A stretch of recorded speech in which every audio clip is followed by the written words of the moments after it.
Now, fire prevention. Several people are forced out into the cold after fires break out in 3 different communities this week. As the weather continues to get colder, we wanted to know what people should do to prevent fires from starting. Eyewitness News reporter Steve Nielsen went out to find out. He joins us now live in the newsroom with a story that's new at 11.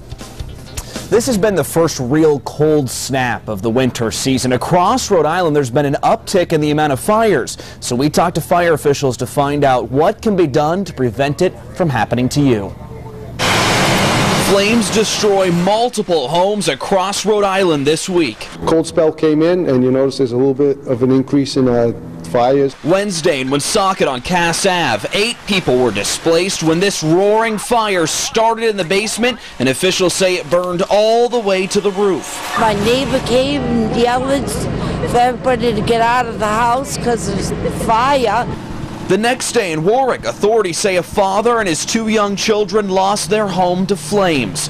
But the week of Rhode Island fires wasn't over yet. Officials say 3 firefighters were sent to the hospital when an apartment on Randall Street in Pawtucket went up in flames.